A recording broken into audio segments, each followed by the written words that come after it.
하나님의 말씀 히브리서 7장 11절부터 28절까지 말씀입니다. 히브리서 7장 11절부터 28절까지 말씀, 제가 가진 신약성경 259면 어간에 있습니다. 우리 한 절씩 교독하시고 마지막 28절만 합독하도록 하겠습니다. 11절을 제가 먼저 읽겠습니다. 레위 계통의 제사 직분으로 말미암아 온전함을 얻을 수 있었으면 백성이 그 아래에서 율법을 받았으니 어찌하여 아론의 반차를 따르지 않고 멜기세덱의 반차를 따르는 다른 한 제사장을 세울 필요가 있느냐. 제사 직분이 바꾸어졌은즉 율법도 반드시 바꾸어지리니 이것은 한 사람도 제단 일을 받들지 않는 다른 지파에 속한 자를 가리켜 말하는 것이라. 우리 주께서는 유다로부터 나신 것이 분명하도다. 이 지파에는 모세가 제사장들에 관하여 말한 것이 하나도 없도다. 멜기세덱과 같은 별다른 한 제사장이 일어난 것을 보니 더욱 분명하도다. 그는 육신에 속한 한 계명의 법을 따르지 아니하고 오직 율법을 따라 들었으니 증언하기를 내가 영원히 멜기세덱의 반차를 따르는 제사장이라 하였도다. 전에 있던 계명은 연약하고 무익하고 회바고 율법은 아무것도 온전하게 못할지라. 이에 더 좋은 소망이 생기니 이곳으로 우리가 하나님께 가까이 가느니라. 또 예수께서 제사장이 되신 것은 맹세 없이 된 것이 아니니 그들은 맹세 없이 제사장이 되었으되 오직 예수는 자기에게 말씀하신 이로 말미암아 맹세로 되신 것이라. 주께서 맹세하시고 뉘우치지 아니하시리니 내가 영원히 제사장이라 하셨도다. 이와 같이 예수는 더 좋은 언약의 보증이 되셨느니라. 제사장 된 그들의 수요가 많은 것은 죽음으로 말미암아 항상 잊지 못함이로되 예수는 영원히 계심으로 그 제사장 직분도 갈리지 아니하느니라. 그러므로 자기를 힘입어 하나님께 나아가는 자들을 온전히 구원하실 수 있으니 이는 그가 항상 살아계셔서 그들을 위하여 간구하심이라. 이러한 제사장은 우리에게 합당하니 거룩하고 악이 없고 더러움이 없고 죄인에게서 떠나 계시고 하늘보다 높이 되시니라. 그는 저 대제사장들이 먼저 자기 죄를 위하고 다음에 백성의 죄를 위하여 날마다 제사 드리는 것과 같이 할 필요가 없으니 이는 그가 단번에 자기를 드려 이루셨음이라. 율법은 약점을 가진 사람들을 제사장으로 세웠거니와 율법 후에 하신 맹세의 말씀은 영원히 온전하게 되신 아들을 세우셨느니라. 아멘. 오늘 읽은 말씀으로 밖에서라는 제목으로 하나님 말씀 전하도록 하겠습니다. 오늘 설교 제목을 밖에서라고 했습니다. 저는 이 밖에서라는 표현이 하나님의 구원을 제대로 드러내는 좋은 표현이라고 생각합니다. 여러분, 구원은 하나님의 구원입니다. 그래서 하나님의 구원이기 때문에 이 구원은 사람으로부터 난 것이 아니라 하나님으로부터 난 것입니다. 그래서 구원은 밖에서 옵니다. 우리 주님 계시록에서도 문을 두드리는 밖에 계시는 분으로 묘사되는 것과 같습니다. 구원과 복음은 밖에서 안에 있는 우리를 뚫고 들어옵니다. 그래서 하나님의 구원은 밖에서 온 것이기에 인간을 닮은 구석이 하나도 없습니다. 우리에게 난 것이 아니기 때문입니다. 오늘 본문도 그러한 구도에서 아주 낯선 대제사장 한 분을 소개하고 있습니다. 인간 내부에서가 아니라 외부에서 나타난 존재, 낯설고 새롭고 전에 없는 대제사장 한 분을 우리에게 소개하고 있습니다. 오늘 설교 말씀을 통해서 우리 밖에서 계시고 우리 밖에서 우리 안을 뚫고 들어오신 그 구원의 하나님을 경험하며 찬양하게 되기를 간절히 소망합니다. 참다운 대제사장 예수 그리스도께서 이루신 정말 새롭고 살아있는 그 길, 복음의 길, 속죄의 길을 우리가 온전히 누리고 깨닫는 시간 되기를 간절히 소망합니다.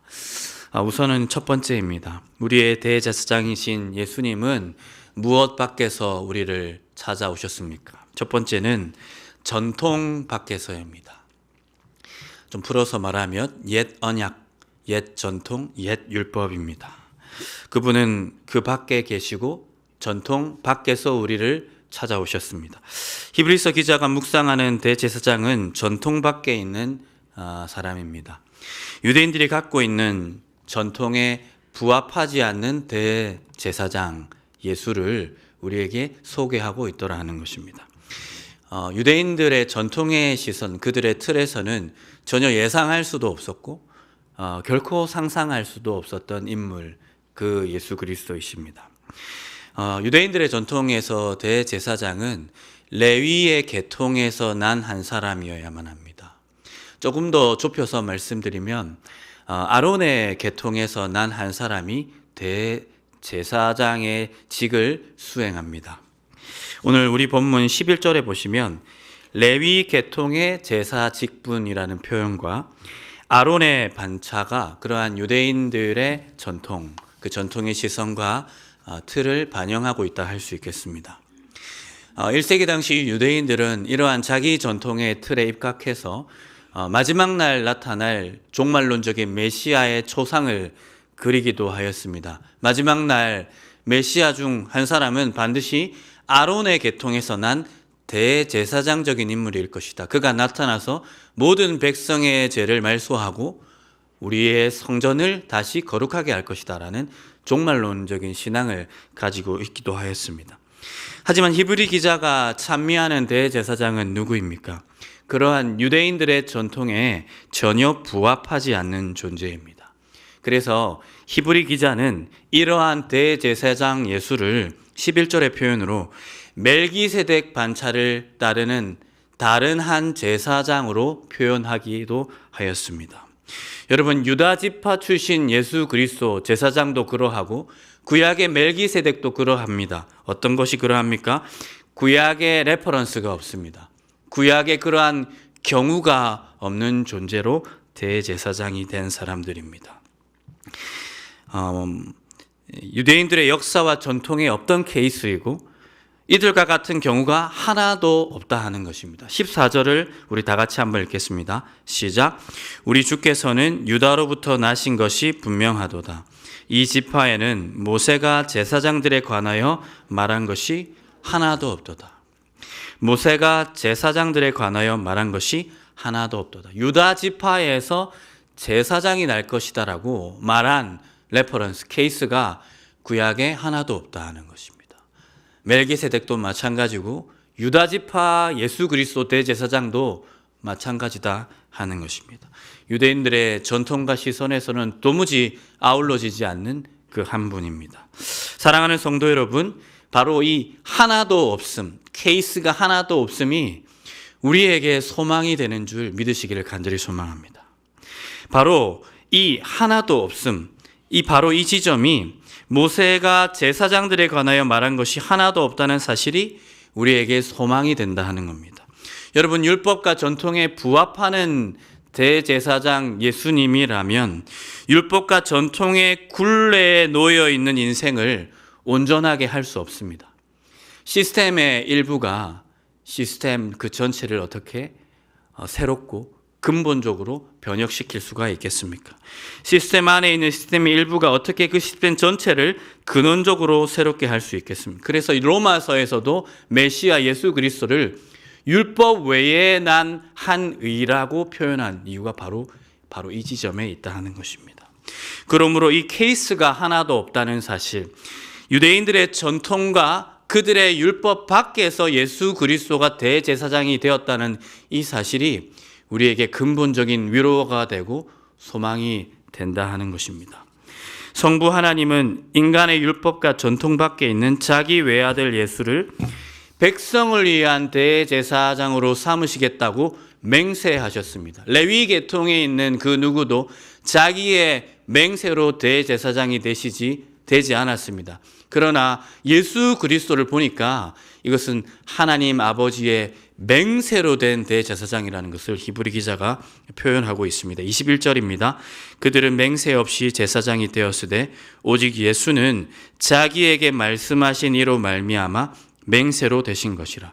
주께서 맹세하시고 뉘우치지 아니하시리니 내가 영원히 제사장이라 하셨도다. 사랑하는 성도 여러분, 예수님은 성부 하나님의 강력한 의지, 백성을 구원하겠다는 맹세로 대제사장이 되셨습니다. 그저 혈통으로 이어 내려오는 그런 전통과 관례에 의해서 되신 것이 아니라 새롭게 하시는 하나님의 의지, 그 맹세로서 대제사장이 되셨습니다. 그러하기에 그 낯설고 새로운 대제사장이시기에 우리를 구원하기에, 근본적으로 구원하기에 넉넉하신 분이다 하는 것입니다. 이 온전한 대제사장 예수 안에 있는 성도 여러분, 율법 밖에서 나타난 의로운 대제사장을 더욱 신뢰하며 더욱 의지할 수 있게 되기를 주님 안에서 간절히 소망합니다. 우리에게서 나지 않은 이 대제사장이야말로 우리를 가장 근본적으로 새롭게 할 분이라는 것을 반드시 믿기를 간절히 소망합니다.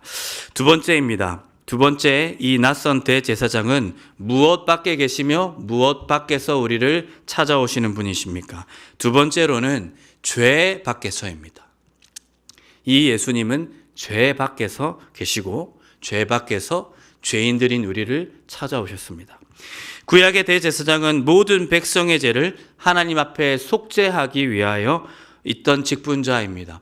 하지만 참으로 구슬프게도 제사장 자신도 백성과 동일한 죄의 문제에 시달리고 있습니다. 그래서 그는 백성의 죄를 들고 하나님께 나아갈 때면 가장 먼저 자신의 죄의 문제를 해결해야만 했습니다. 그것이 제사장이 대속죄일에 해야 할 첫 번째 직무였습니다. 다름 아닌 자기 안에 있는 죄의 문제를 해결하는 것입니다. 제사장, 구약의 전통 안에 있는 그들은 죄 밖에 있지 않고 여전히 죄 안에 있던 자들입니다. 하지만 우리에게 있는 대제사장은 누구입니까?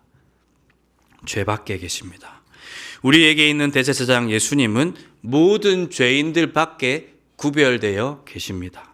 그분으로서 죄인들이 있는 역사 안을 뚫고 찾아오신 역사 안에서 발견되는 유일한 의인이십니다.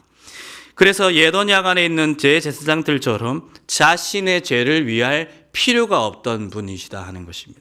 27절은 이렇게 소개합니다. 그는 저 대제사장들이 먼저 자기 죄를 위하고 다음에 백성의 죄를 날마다 제사 드리는 것 같이 할 필요가 없으니, 그렇게 할 필요가 없을 만큼 죄로부터 분리된, 죄와는 무관한 죄 밖에 서 있는 대제사장 예수 그리스도를 우리에게 소개하고 있습니다. 사랑하는 성도 여러분, 예수님은 죄로부터 자유하셨기에 가장 탁월하게 전에 없던 방식으로 백성의 죄를 끝내버리셨습니다. 대제사장은 상대적으로 흠이 없는 짐승의 피로서, 그것도 반복적으로 드려야 했던 한계어린 제사로서 백성의 죄를 속죄하였습니다. 그 전에 자기의 죄도 그렇게 하여야 하였습니다. 하지만 완전히 죄로부터 벗어난 의인인 예수 그리스도는 단번에 그 죄를 속죄하였습니다. 어떻게 하였습니까? 가장 의로운 자기 자신을 단번에 하나님께 드림으로 이제는 앞으로 또 다른 짐승의 피가 드려지지 않을 만큼 완벽하게 근본적으로 우리의 죄의 문제를 해결하셨다 하는 것입니다. 27절 후반절입니다. 우리 다 같이 읽겠습니다. 시작. 이는 그가 단번에 자기를 드려 이루셨음이라. 사랑하는 성도 여러분, 오직 죄밖에 존재하는 대제사장 예수만이 이루실 수 있는 이 구원을 기뻐할 수 있기를 간절히 소망합니다. 단번에 자신을 드렸습니다. 그래서 더 이상의 피가 필요하지 않을 만큼 우리의 죄의 문제를 완벽하게 끝내버리신 가장 의로운 예수 그리스도를 찬미할 수 있는 저와 여러분의 삶이 되기를 간절히 소망합니다. 마지막입니다. 우리 주님은 무엇 밖에서 계시며 무엇 밖에서 우리를 찾아오십니까? 세 번째는 다름 아닌 죽음 밖에서입니다. 죽음 밖에서. 사랑하는 성도 여러분, 이 좋은 예수님, 이 탁월하게 죄의 문제를 이미 끝내버린 예수님이, 따라합시다. 따라하는 거 잘 안 하는데 제가 영암부 교역자라서 습관적으로 나왔습니다. 따라합시다. 영원히 우리의 주님이 되십니다. 저도 당하고 여러분도 당한 것 같습니다. 습관적으로 나왔습니다. 성경에는 상당량의 족보가 나옵니다. 그 족보가 때때로는 우리 성경 읽기를 방해하기도 합니다. 이런 거 이름들이 왜 적혀 있을까? 낳고 누구를 낳고 이러한 족보가 우리에게 좀 지겹게 느껴지기도 하지만 자세히 들여다보면 이 족보에는 그 시대가 보이고 그 시대의 영적인 상태가 보이기도 합니다.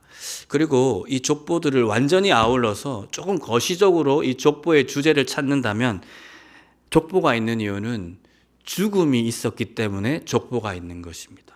여러분, 낳고와 낳고 사이에 생략된 내용들이 있습니다. 그것이 바로 누군가가 존재하다가 존재하지 않게 되었기 때문입니다. 죽음의 역사가 곧 족보입니다. 족보는 곧 죽음의 역사더라 하는 겁니다.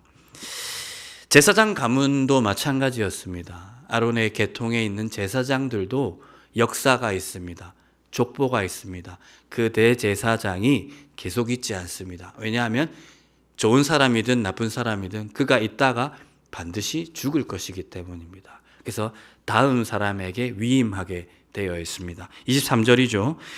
제사장 된 그들의 수요가 많은 것은 죽음으로 말미암아 항상 잊지 못함이로되 말하고 있습니다. 죽었기 때문에 그들이 없어졌고 또 다음 바톤을 이어서 누군가가 제사장으로 세워졌다 하는 겁니다. 역사를 공부하다 보면 역사의 반동기라는 것이 있습니다. 괜찮은 통치자의 치하에서 그 나라와 국민이 태평성대를 이룹니다. 그리고 혹은 발전을 합니다. 그런데 참 슬프게도 그 통치자가 죽은 이후에 이상한 사람이 통치자가 되거나 혹은 백성 전체가 이상한 흐름으로 가서 이전에 있는 발전과 그 아름다움을 완전히 지워버리는, 더 나아가 그 이전보다 훨씬 더 악하게 되어버리는 역사의 반동기라는 것이 발견이 됩니다. 그 중심에는 좋은 사람의 죽음이 나와 있습니다. 좋은 통치자의 죽음, 의인들의 죽음입니다. 어쩔 수 없죠. 그 이후에 일어날 통치자가 좋은 사람이라고 우리가 보장할 수가 없습니다. 하지만 사랑하는 성도 여러분, 이 좋은 대제사장 예수 그리스도는 영원히 우리의 대제사장이 되어주십니다. 이 사실로 위로를 얻으시기를 간절히 소망합니다. 우리에게 있는 이 대제사장은 영원하시다. 영원히 우리의 대제사장이 되어주신다 하는 사실입니다. 24절이죠. 예수는 영원히 계심으로 그 제사장 직분도 갈리지 아니하느니라. 아멘입니까? 네. 이 예수님으로 인해 우리는 안정감을 가집니다. 평온합니다. 예수님과 함께 했던 그 시절을 추억하지 않을 수 있습니다. 그때 참 좋았지라고 예수님이 우리의 대제사장이었던 그 아름다운 시절을 추억하지 않아도 됩니다. 왜냐? 항상 우리에게 대제사장인 예수님으로 계시기 때문입니다. 25절이죠. 25절 후반절입니다. 이는 그가 항상 살아계셔서 그들을 위하여 간구하심이라. 사랑하는 성도 여러분, 우리에게 있는 대제사장은 대제사장이 이루어야 했던 대속의 은혜를 완벽하게 끝내었습니다. 그래서 이제는 하늘 보좌 우편에 앉아 계십니다. 앉아 계신다는 것은 자기의 구원의 역사를 마무리했다는 것입니다. 이거 8장 1절에 나오는 구간입니다. 앉아 계심으로 영원히 우리에게 대제사장이 되심으로 이제는 예던 야간에서 대제사장이 했던 기능들 중에 오직 하나, 백성을 위해 간구하는 일만을 할 뿐입니다. 왜냐하면 단번에 자기를 들여서 모든 죄를 끝내버렸기 때문에 또다시 죽을 필요가 없다 하는 거예요. 하늘에 계셔서 항상 우리를 위해 간구하시는 영원한 우리의 대제사장, 그분으로 인해서 여러분이 안연함을 누릴 수 있고 평온함을 누릴 수 있다 하는 것입니다. 사랑하는 성도 여러분, 우리에게 이러한 영원한 대제사장 되신 예수님으로 인해 안전한 삶을 살아가시기를 간절히 소망합니다. 여러분, 마음이 들뜨고 불안하다면 영원히 우리에게 이와 같은 대제사장이 있다는 사실을 기억하시면서 평안을 얻으실 수 있는 저와 여러분의 삶이 되기를 간절히 소망합니다. 우리를 보호하시고 우리를 위해 영원히 성부 하나님께 우리 대신 간구하시고 우리를 위해 필요한 것들을 간구하시는 예수님이 있다는 사실을 여러분 반드시 기억할 수 있게 되기를 간절히 소망합니다. 이 예수님의 은혜와 복이 우리 샘물 성도님들의 삶에 올해에도 충만하게 넘치기를 주님 안에서 간절히 소망합니다. 이 시간에 우리 찬양했으면 좋겠습니다. 우리 당신은 영광의 왕 이 찬양하시면서 예수 그리스도께서 우리를 위해서 이루신 그 놀랍고 탁월한 구원의 영광을 우리가 노래했으면 좋겠습니다.